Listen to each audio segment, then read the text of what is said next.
Okay, now that we have the seat on the bike, we're going to go ahead and modify the only returnable part that I got from Harley.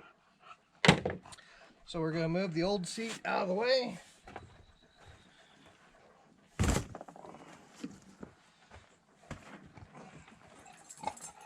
going to go retrieve the new seat off the bike.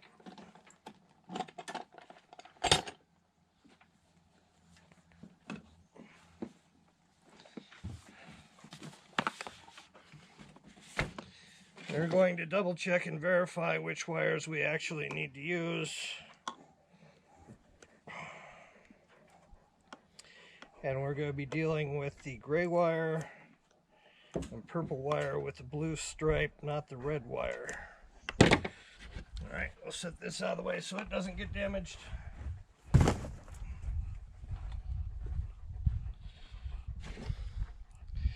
So I'm assuming that these other wires have been spliced into this at some point. I need to leave enough to connect to the battery.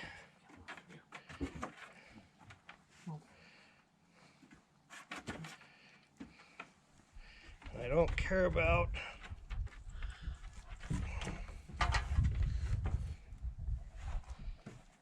the red wire. I only care about the gray wire and the purple wire. So we're going to snip this gray wire back at its junction.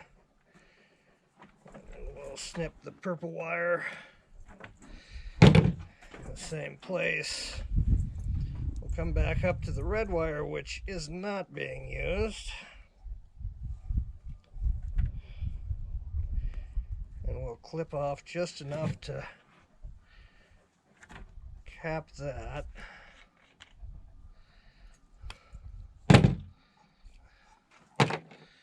And there we go.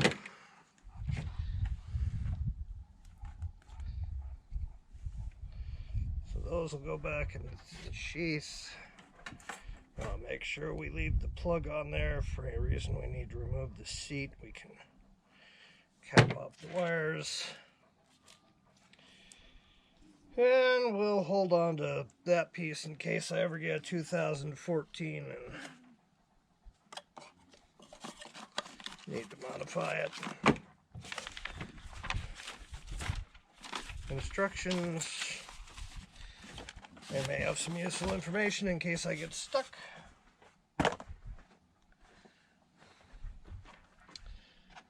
So I have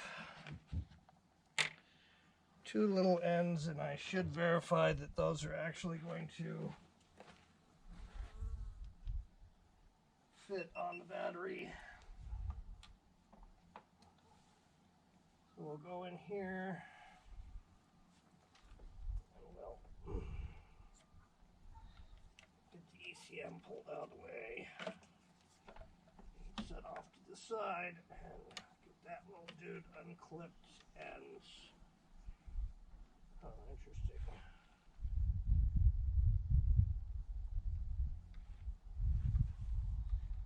Red and yellow. That looks like an accessory plug, but we're not going to go ahead and even attempt to use that.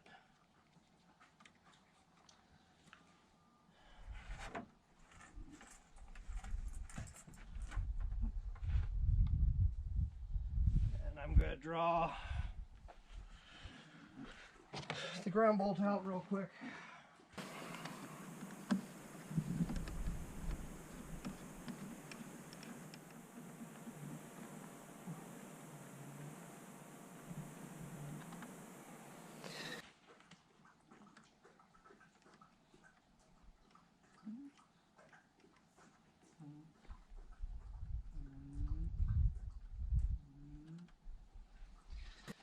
So this is the bolt, battery direct to ground.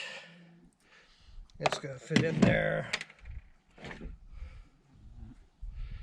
we're going to go ahead and take these two wires. We're going to strip them back. We're going to give them a little twist.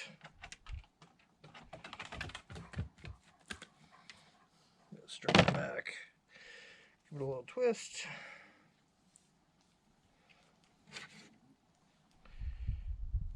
Go feed a piece of heat shrink on there first.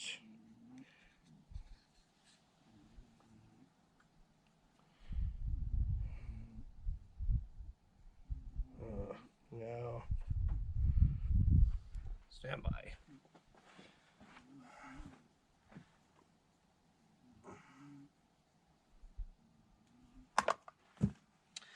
So in this application, gray is going to be the power wire.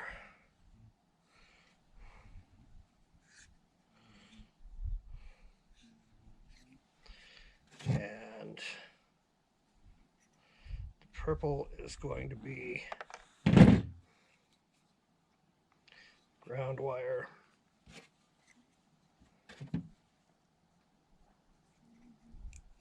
Get those shortened up. Oh, what do you know?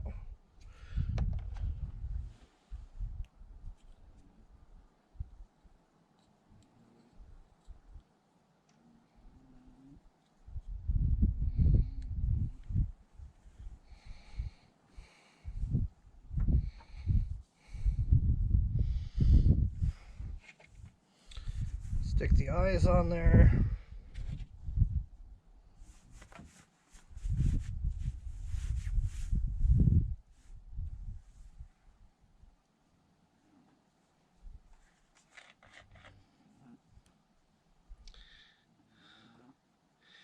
And we're going to give them a little crimp.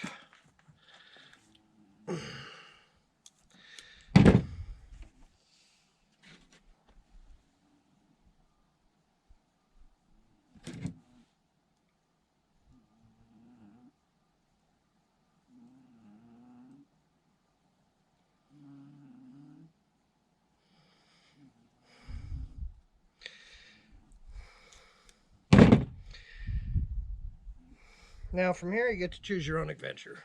I do not believe that that is a good long-term electrical connection, so I will add solder to make sure that the two ends bond together and I'm not going to have any problems later.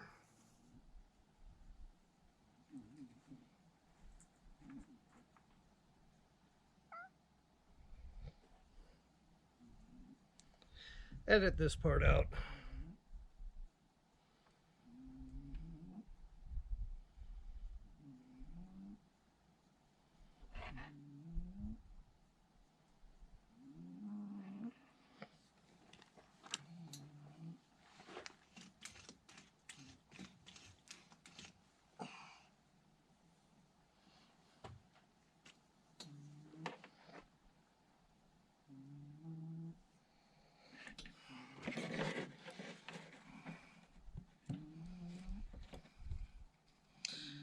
Alright, so we're going to use the crimpers as a backer. We're going to get a little solder bead on there so it transfers heat.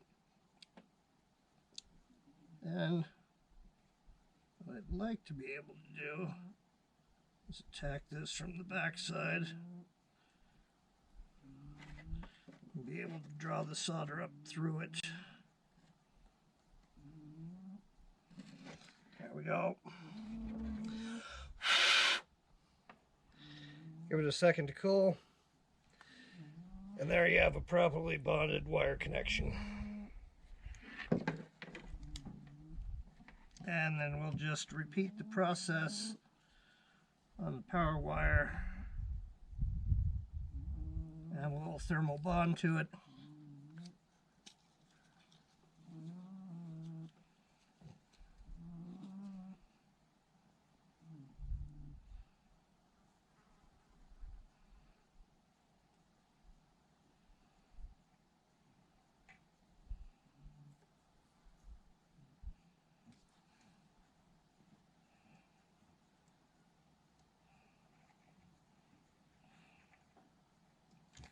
And draw solder up from the back side.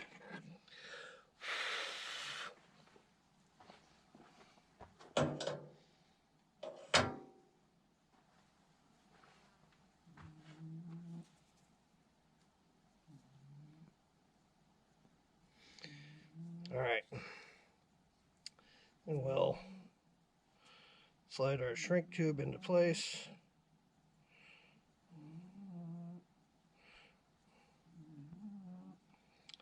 That hopefully will give us enough separation for the two terminals of the battery. Add a little heat.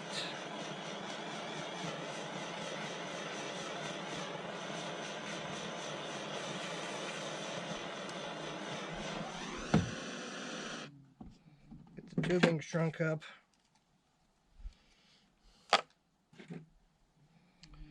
Take our dead-ended red wire, and so we never mistake that for power. And I could clip that one tight up against the end here, but since I don't want to, and I don't have a plug to remove the wire and get a plug in there to keep dirt and crap from going in, I'm just going to slide a cover up over it.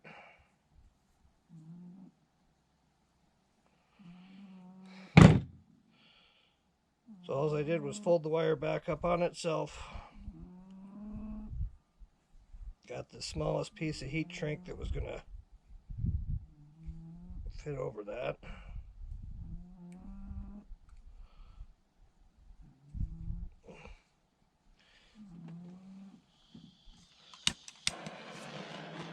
Add a little heat to it.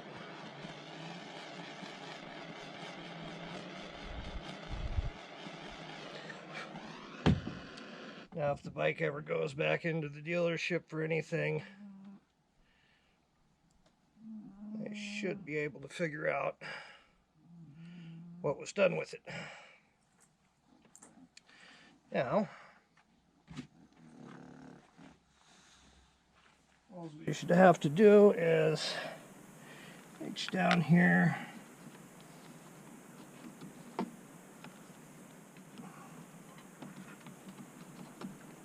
get all the ground wires off the terminal so I can access the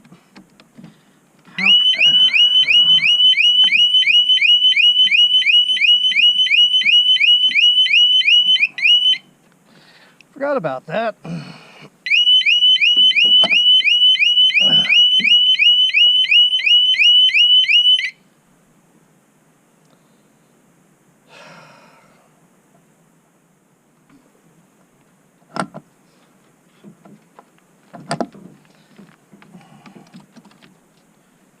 All right. Now that I've got the alarm disabled,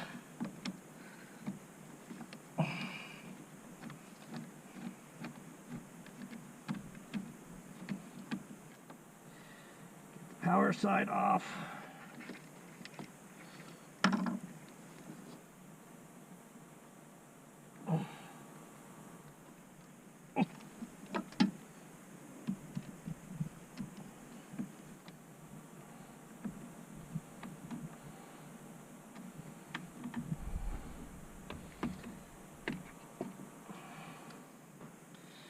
Feed in the gray wire.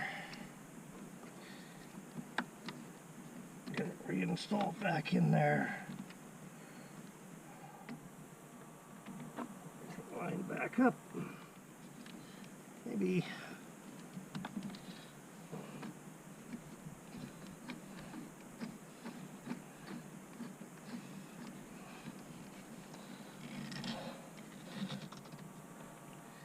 get that tightened back on there.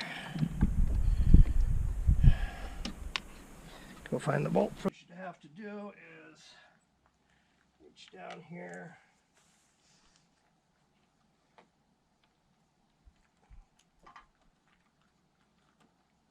Get all the ground wires off the terminal so I can access the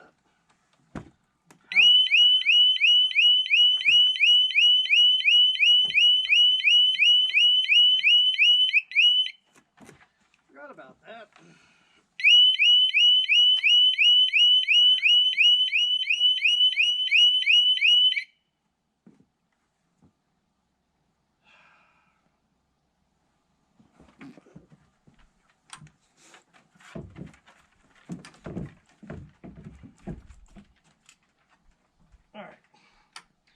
Now that I've got the alarm disabled,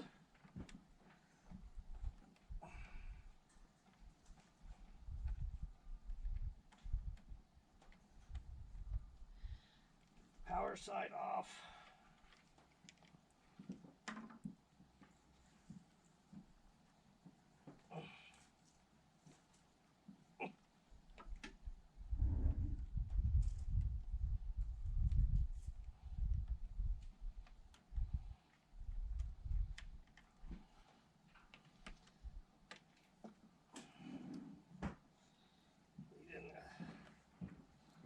Gray wire. Get it reinstalled back in there. Line back up. Maybe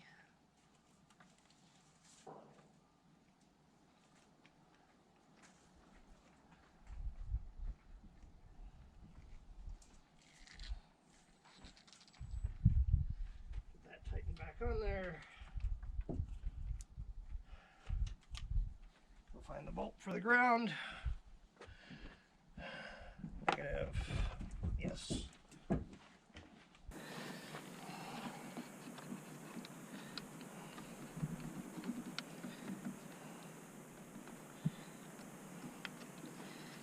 Get that wire set back up under there.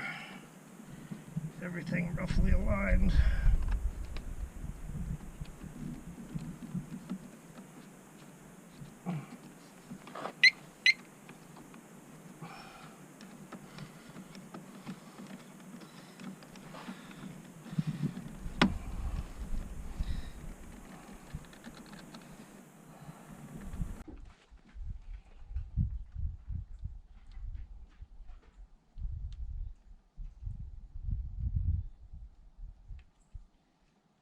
That wire set back up under there. Everything roughly aligned.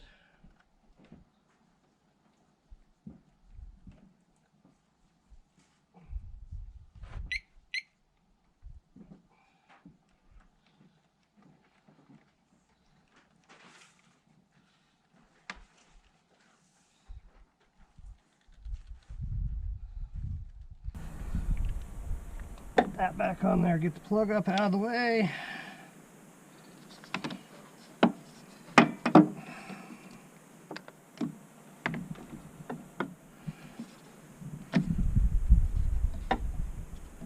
The ECM module clicked back down and happy.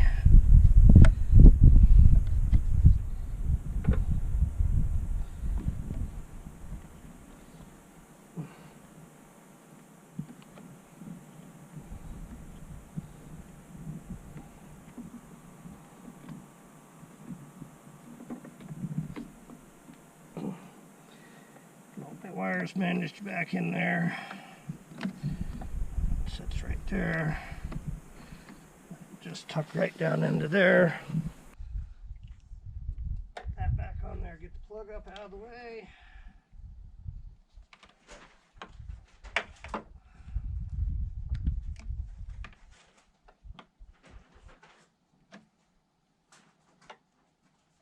Get the ECM module clicked back down and happy.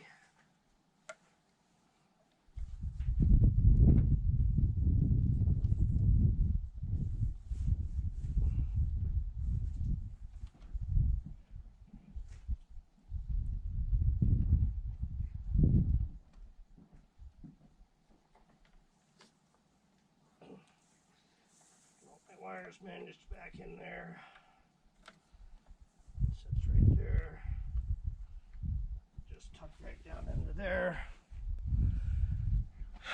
And then we're ready to set the seat on. So let me grab you guys and give you a different view. So what we have is our new modified pigtail. Purple is hooked up to the negative. The gray is hooked up to the power. So what we have is our new modified pigtail. Purple is hooked up to the negative. The gray is hooked up to the power.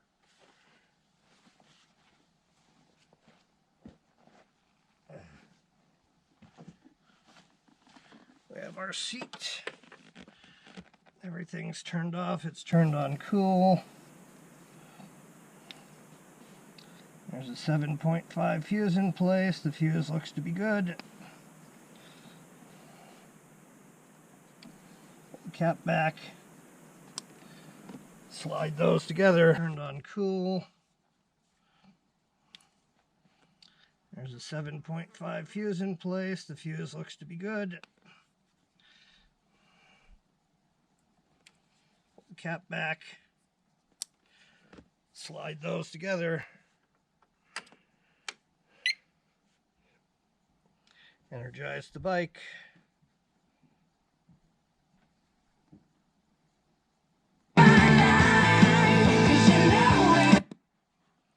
Alright, that was a little loud.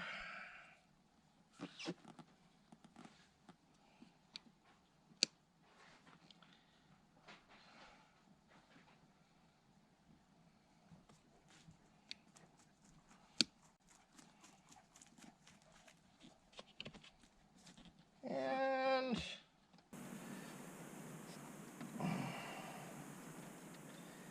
we have nothing. All right.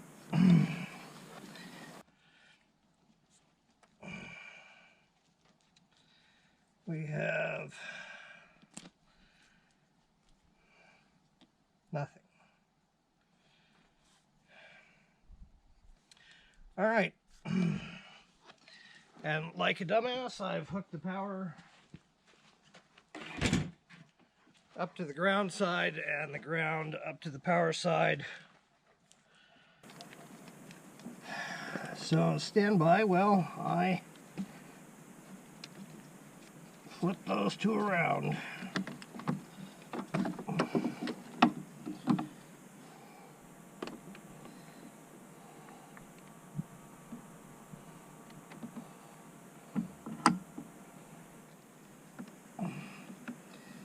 So we'll start once again by removing the ground.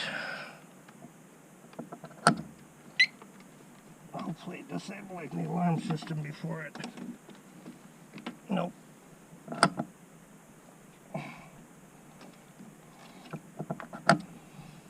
Goes into siren mode. Perfect. Come back around to the power side.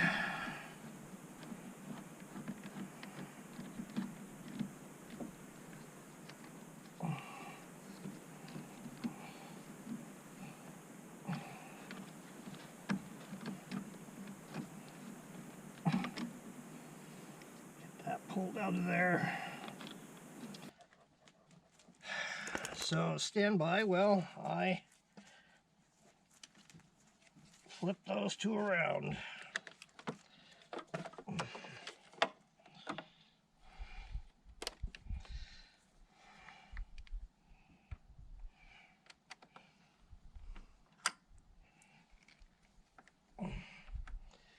So we'll start once again by removing the ground. Hopefully disabling the alarm system before it. Nope.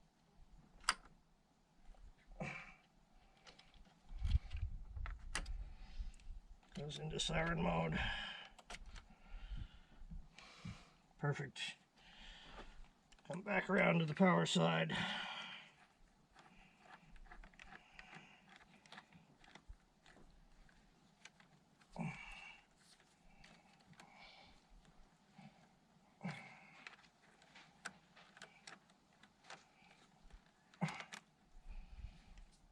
Pulled out of there.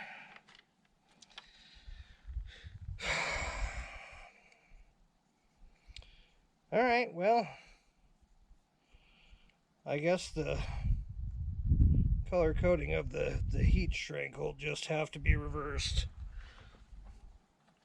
Because at this point I'm not going to cut it off and change it.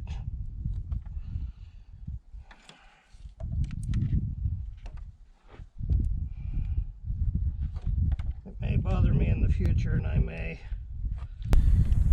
take a moment and do that, but right now want to know if the seat's going to work.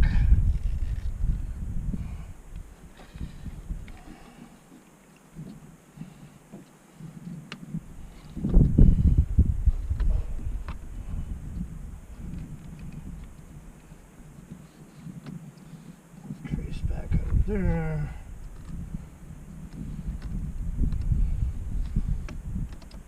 Everything realigned.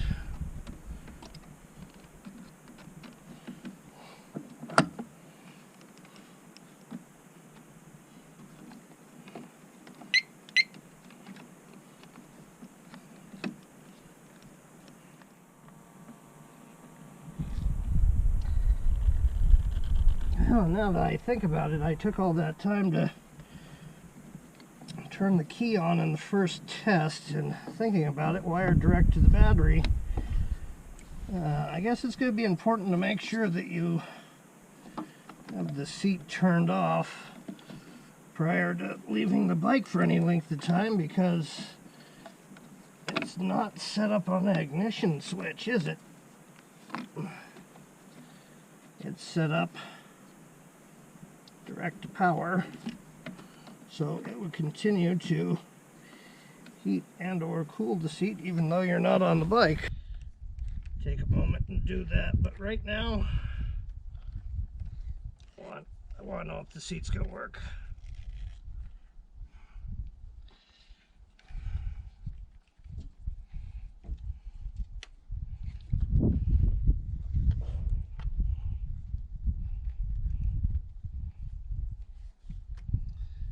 Trace back over there.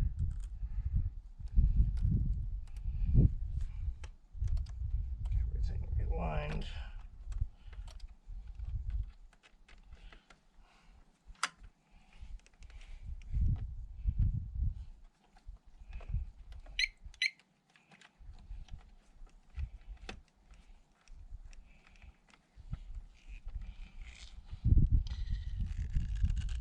Well, now that I think about it, I took all that time to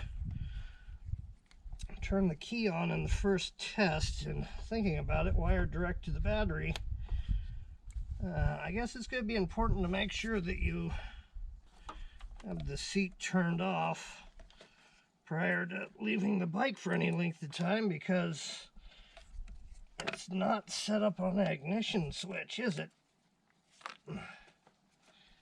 It's set up direct to power, so it would continue to heat and or cool the seat even though you're not on the bike.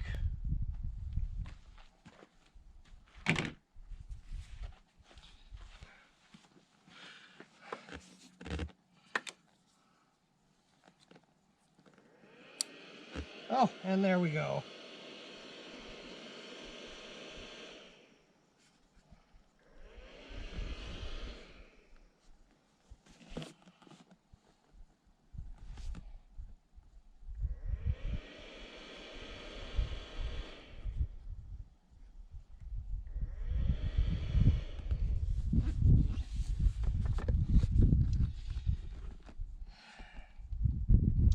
Interesting note though, it looks like no matter which switch you happen to turn on, it turns on both the fans.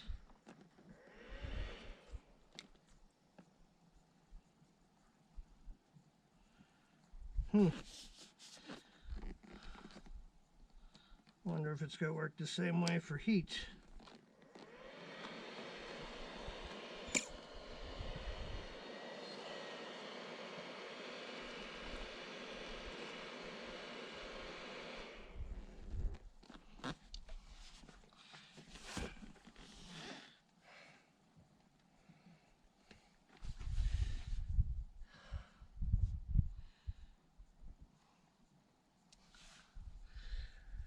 Well, that's an interesting turn of events. No matter which switch you have turned on, both the fans run, and that doesn't have anything to do with how I've wired up the bike, because there is not a second accessory plug on this seat anywhere to control front and back. However, this is where instructions come in useful.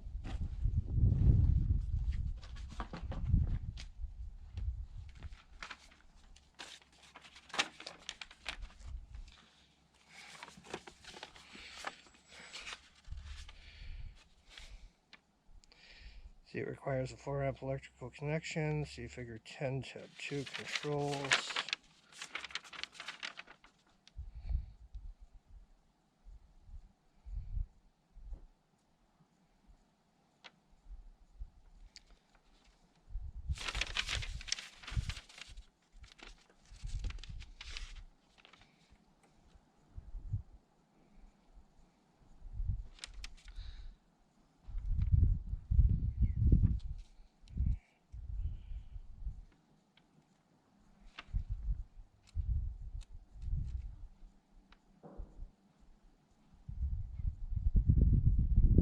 Control switch, heat control switch, passenger control switch, LEDs 1, 2, and 3.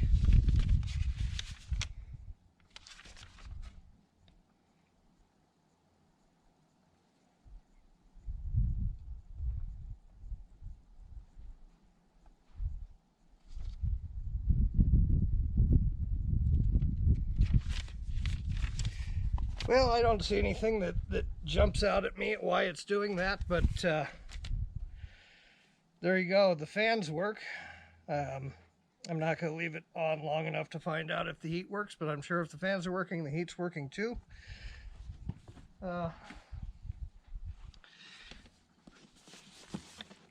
And that's what it's going to look like when I get it all buttoned up and on the bike. After taking a minute to read through the instructions, I realized that when the seat is in cooling mode, both fans should activate no matter what level of cooling you have, and it does do individual cooling for the rider and passenger, which makes sense. In other reviews I've watched on the Harley Hamic, a lot of people say that it moves your ride height up about an inch and spreads your legs out a little bit.